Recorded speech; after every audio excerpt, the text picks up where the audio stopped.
श्रीमद् भागवत रहस्य श्री रामचंद्र जी केशव डोंगरे जी महाराज। एक बार नैमिषारण्य के क्षेत्र में शौनक जी ने सूत जी से कहा कि आज तक कथाएं तो बहुत सुनी हैं, अब कथा का सारत्व सुनने की इच्छा है। हमें अब कथा नहीं सुननी है, सब कथाओं का सारभूत क्या है वह सुनना है। कथा सार मम कर्ण रसायनम, ऐसी कथा सुनाइए कि हमारी भगवान श्री कृष्ण में भक्ति दृढ़ हो, हमें श्री कृष्ण की प्राप्ति हो। जैसे मक्खन सबका सार है, वैसे सबका सार श्री कृष्ण भगवान है। श्री ठाकुर जी को मक्खन बहुत प्रिय है, लल्ला को मक्खन प्रिय है, लल्ला को मक्खन भाई रे, कुछ और न काम आए रे। मक्खन सबका सार है और परमात्मा सार भोगी है। आज तक बहुत ग्रंथ पढ़े हैं, जिसे परमात्मा को प्राप्त करना है, ऐसे साधक को आज्ञा है कि वह बहुत ग्रंथ न पढ़े। अनेक ग्रंथ पढ़ने से बुद्धि में विक्षेप खड़ा हो जाता है। हमारे भगवान श्री बाल कृष्ण सार भोगी हैं, अतः वैष्णव भक्त सार भोगी हैं।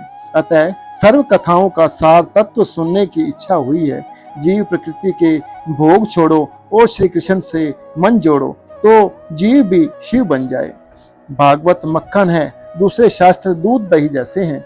सारे शास्त्रों में सार रूप यह श्री कृष्ण कथा है। शौनक जी कहते हैं कि ज्ञान और वैराग्य के साथ भक्ति बढ़े, ऐसी सारभूत कथा सुनाओ। ज्ञान बढ़े, भक्ति बढ़े, ऐसा सार तत्व सुनाएं कि जिसे हम भगवान का प्रत्यक्ष दर्शन करें। ज्ञान वैराग्य के साथ भक्ति बढ़ाने के लिए यह कथा है। कथा रोने के लिए होती है। महान भक्तों के, महान पुरुषों के चरित्र सुनकर हमें ज्ञान होता है। ओहो, मैंने अपनी आत्मा के उद्धार्थ तो कुछ किया ही नहीं।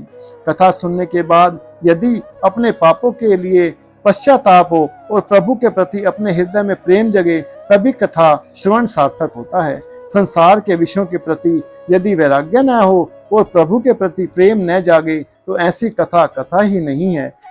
ब्रह्मा जी ने नारद जी से आज्ञा की है, बेटा कथा ऐसी कर कि जिससे लोगों को मेरे प्रभु के प्रति भक्ति जागे।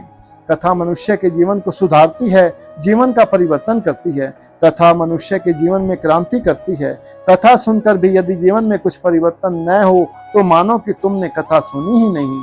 शौनक मुनि ने इसलिए प्रार्थना की है कि मेरा ज्ञान बढ़े, मेरी भक्ति बढ़े, ऐसी कथा कर। अकेली भक्ति बढ़े ऐसी नहीं कहा है, भक्ति ज्ञान और वैराग्य के साथ साथ बढ़े। हलवे में लौकिक दृष्टि से गेहूं की कीमत कुछ अधिक नहीं है, किंतु आटे के बिना हलवा नहीं बन सकता। तत्व की दृष्टि से विचार करें तो आटे की कीमत भी घी जितनी है। हलवा बनाने में घी, गुड़ और आटे की जरूरत एक सी है। इसी प्रकार ज्ञान, वैराग्य और भक्ति की जरूरत एक समान ही है, और जीवन में इन तीनों की जरूरत है। 16 आने ज्ञान और वैराग्य आए, तभी जीवन का जीव भाव जाता है। जिसमें ज्ञान, भक्ति और वैराग्य परिपूर्ण हो, वही उत्तम वक्ता है। अनेक ऋषि मुनि वहां गंगा के किनारे बैठे थे, परंतु कथा करने को कोई तैयार नहीं हुआ।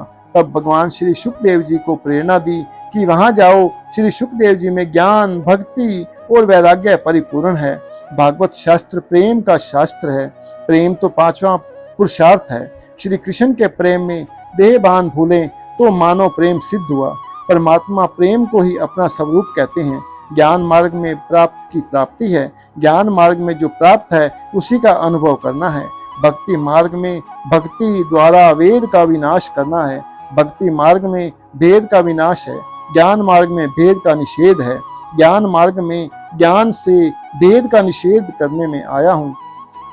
ज्ञान और भक्ति दोनों मार्ग का लक्ष्य एक ही है। सूत जी कहते हैं, आप सब ज्ञानी हैं, परंतु लोगों पर उपकार करने के लिए आप प्रश्न पूछते हैं, तो कृपया सावधान होकर कथा सुनिए। पूर्व जन्मों के पुण्य का उदय होता है, तभी इस पवित्र कथा के सुनने का योग मिलता है। कलयुग के जीवों को काल रूपी सर्प के मुख से छुड़ाने के लिए श्री सुखदेव जी ने श्री भागवत की कथा कही है। जिस समय श्री सुखदेव जी परीक्षित राजा को यह कथा सुना रहे थे, उस समय अमृत लेकर स्वर्ग के देवतागण वहां आए। उन्होंने कहा, स्वर्ग का यह अमृत हम राजा को देते हैं और बदले में यह कथा अमृत आप हमें दे दीजिए। सुखदेव जी ने परीक्षित जी से पूछा कि यह कथा अमृत पीना है या स्वर्ग का अमृत। तब परीक्षित जी ने श्री सुखदेव जी से पूछा कि स्वर्ग का अमृत पीने से क्या लाभ। श्री सुखदेव जी ने कहा, स्वर्ग का अमृत पीने से स्वर्ग के सुख मिलते हैं, परंतु स्वर्ग का अमृत दुख मिश्रित है। स्वर्ग का अमृत पीने से पुण्यों का अक्षय होता है, परंतु पापों का अक्षय नहीं होता है। कथा अमृत के पान से पापों का नाश होता है, कथा अमृत से भोग वासना का विनाश होता है। अतः स्वर्ग के अमृत से यह कथा अमृत श्रेष्ठ है। संत कुमार ब्रह्मलोक में रहते थे। एक बार वे इस कथा का आनंद लेने भारत में आए। इससे लगता है कि ब्रह्मलोक में भी इस कथा के आनंद जैसा कोई आनंद नहीं है। तब परीक्षित राजा ने कहा, हे भगवान, मुझे यह स्वर्ग का अमृत नहीं पीना है, मैं तो इस कथा अमृत का ही पान करूंगा। 7 ही दिनों में ज्ञान और वैराग्य को जागृत करने के लिए यह कथा है। ज्ञान और वैराग्य अपने अंदर ही हैं, परंतु वे सोए हुए हैं, उन्हें जागृत करना है। आगे कथा आएगी कि ज्ञान और वैराग्य को मूर्छा आई हुई है। 7 दिन में ही इस ज्ञान और वैराग्य को जागृत करके भक्ति रस उत्पन्न करना है। इसके लिए यह कथा है। ऐसा और कोई ग्रंथ नहीं कि जो 7 ही दिनों में मुक्ति दिलाए। सूत जी कहते हैं कि 7 ही दिनों में परीक्षित जी को जिस कथा से मुक्ति मिली थी वह कथा आपको सुनाता हूँ। 7 दिनों में ही परीक्षित को मुक्ति मिली। कारण उसके लिए यह निश्चित था कि ठीक 7वें ही दिन उनका काल आने वाला है, परंतु हम तो काल को भूल जाते हैं। वक्ता श्री सुखदेव जी जैसा अवधूत हो और श्रोता परीक्षित जी जैसा अधिकारी हो तो 7 दिन में मुक्ति मिलती है। वक्ता और श्रोता दोनों अधिकारी होने चाहिए। बिजली का प्रवाह और गोला दोनों ठीक होने चाहिए। वक्ता और श्रोता दोनों ही अधिकारी हों तभी यह कथा मुक्ति दिलाती है। कथा सुनी तो परीक्षित को लेने विमान आया और सद्गति मिली। परीक्षित महाराज विमान में बैठकर श्री परमात्मा के धाम में गए। आजकल लोग कथा तो बहुत सुनते हैं, परंतु उनको लेने के लिए विमान क्यों नहीं आते हैं? इसका कारण यही है कि वक्ता और श्रोता अधिकारी नहीं मिलते हैं। मनुष्य जब तक वासनाओं में फंसा है तब तक विमान कैसे आएंगे? और यदि विमान आ भी जाएं तो भी इन पर कोई बैठेगा नहीं। कदाचित स्वर्ग में से विमान लेने के लिए आ भी जाए तो भी मनुष्य की जाने की तैयारी भी तो कहाँ है। हम सब विकार और वासनाओं में बंधे हुए हैं। मनुष्य पत्नी, पुत्र, धन, घर आदि में फंसा है। जब तक यह आसक्ति छूटेगी नहीं तब तक मुक्ति नहीं है। जिसका मन परमात्मा के रंग में रंग गया है उसके लिए तो वह जहाँ बैठा है वहीं मुक्ति है। ऐसों के लिए तो विमान आए भी तो क्या और ना आए भी तो क्या, ईश्वर के साथ तन्मयता हो जाए उसी से आनंद मिलता है। उससे बढ़कर आनंद को बैकुंठ में भी नहीं है। भक्त तुकाराम को लेने को विमान आया तो तुकाराम ने अपनी पत्नी से कहा कि इस जीवन में तो मैं तुम्हें कोई सुख न दे सका, परंतु परमात्मा ने तुम्हारे लिए विमान भेजा है, तो चलो तुम्हें विमान में बिठाकर परमात्मा के धाम में ले चलूं, आओ मेरे साथ चलो। परंतु पत्नी ने न माना।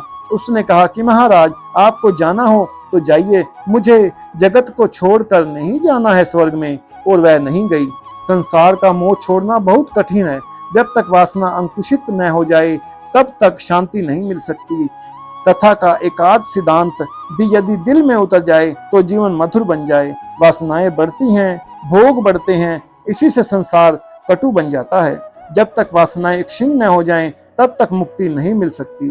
पूर्व जन्म का शरीर तो चला गया है, परंतु पूर्व जन्म का मन नहीं गया है। लोग अपने तन की, कपड़ों की खूब चिंता रखते हैं, परंतु मरने के बाद भी जो साथ जाता है उस मन की चिंता नहीं रखते हैं। मरने के बाद जिसे साथ आना है उसी का फिक्र करो, धन शरीर आदि की चिंता मत करो। मरने के बाद तो जी अंगूठी तुम्हारी उंगली में होगी, वह भी लोग निकाल लेंगे। आचार विचार के बिना मन की शुद्धि नहीं होती है। जब तक मन की शुद्धि न हो तब तक भक्ति नहीं हो सकती। ज्ञान और वैराग्य को दृढ़ करने के लिए यह भागवत की कथा है। विवेक से जब तक संसार का अंत न लाए तब तक संसार को अंत आने वाला नहीं है। जीवन में संयम और सदाचार जब तक न आए तब तक पुस्तकों से मिला ज्ञान किसी काम आएगा नहीं। केवल ज्ञान भी किस काम का। एक गृहस्थ के पुत्र का अवसान हुआ। गृहस्थ रोता है, उसके घर कोई ज्ञानी साधु आता है और उपदेश करता है, आत्मा अमर है, मरण शरीर का होता है, अतः तुम्हें पुत्र की मृत्यु का शोक करना अनुचित है। कुछ समय के बाद उस साधु की बकरी मर गई, जिससे वह रोने लगा। साधु को रोता हुआ देखकर उस गृहस्थ ने साधु से पूछा कि महाराज, आप तो मुझे उपदेश देते थे कि किसी की मृत्यु पर शोक नहीं करते, तो फिर आप किस लिए रुदन कर रहे हैं? साधु ने कहा कि बालक तुम्हारा था और बकरी तो मेरी थी, अतः रोता हूँ। ऐसा परोपदेशे पांडित्यम, किस काम का? ज्ञान का अनुभव करो, मुक्त होने के लिए ज्ञान का उपयोग है। कथा जीवन को सुधारती है, जीवन को पलट देती है। कथा सुनने पर जीवन पलट न जाए तो मानो कि कथा बराबर सुनी ही नहीं है। कथा मुक्ति देती है, यह बात बिल्कुल सच है। रोज मृत्यु की 1-2 बार याद करते रहो। शायद आज ही मुझे यमदूत पकड़ने आ जाएं तो मेरी क्या दशा होगी। यदि ऐसा आप रोज सोचेंगे तो पाप नहीं होगा। मनुष्य मरण का विचार तो रोज करता ही नहीं है, परंतु भोजन का विचार रोज करता है। इस भागवत शास्त्र की महिमा का वर्णन दूसरे बहुत से पुराणों में किया गया है, परंतु सामान्यतः पद्म पुराण के अंतर्गत महात्म्य का वर्णन करते हैं। अब श्री भागवत की महिमा का वर्णन करना है। इस श्री भागवत की महिमा का अब वर्णन करते हैं। इस कथा का महात्म एक बार संत कुमारों ने श्री नारद जी से कह सुनाया था। महात्म में ऐसा लिखा कि बड़े बड़े ऋषि और देवता ब्रह्मलोक छोड़ के विशाल क्षेत्र में इस कथा को सुनने के लिए आए थे। इस कथा में जो आनंद मिलता है वह ब्रह्मानंद से भी श्रेष्ठ है। योगी तो केवल अपना ही उद्धार करता है, जबकि सत्संगी अपने साथ अपने संग में आए हुए सभी का उद्धार करता है। बद्रिका आश्रम में सनत कुमार पधारे हैं, जिसे लोग बद्रिका आश्रम कहते हैं। वही विशाला क्षेत्र है। बद्री विशाल की जय।